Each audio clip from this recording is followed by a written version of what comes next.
as all the work I did in the White House with companies across the spectrum, consistently I ran into CEOs who were trying to do big, bold action, and Wall Street was a perpetual barrier around long-term thinking. So these are big problems that took decades in the making. And it's going to take long-term investment if we're really going to shift companies' practices to the depth that we need to. But long-term thinking is not how a CEO is really incentivized to think. It's quarterly reports and analyst reports, and if you can't show an ROI in a year, maybe two, it has no real value on Wall Street. So talk to me about how that dynamic affects you, and is there anything you see that we can do to help make a much better environment for CEOs to take leadership on this?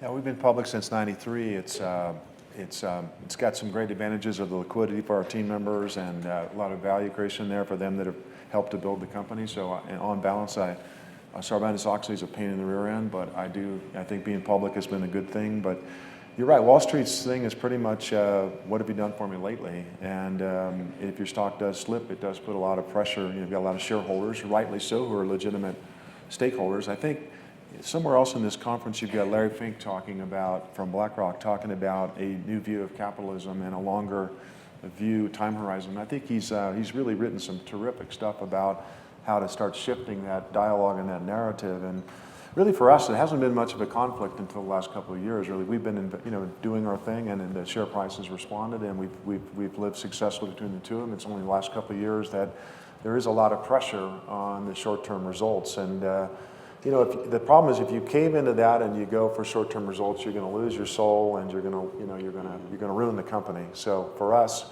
I think we're focused on our purpose, our mission, our reason that we exist as a company, and hopefully our performance improves and we continue to earn the shareholder support and build value over the long term.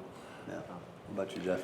Yeah, so having been in public company life about 2/3 of my career and a third in private equity, I like private equity better.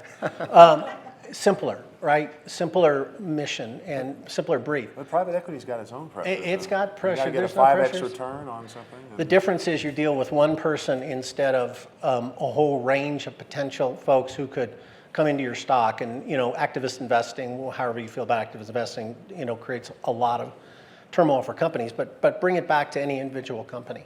At its heart, it's about long-term shareholder value. I think what gets lost in this conversation is that long-term piece.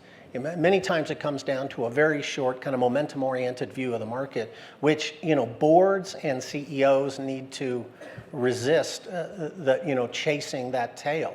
Because ultimately what it's going to do is, it's going to pull you into this short-termism in a way that I think is very difficult. And the more dynamic the change environment in the industry you serve, and I would say food right now is pretty dynamic in the change, the more challenging that environment is because you're managing today's business, you're managing for the future. So I do think boards, need to become much more aggressive in creating the conditions for companies to take a longer-term view. But I look at the transformation going on in Campbell's today.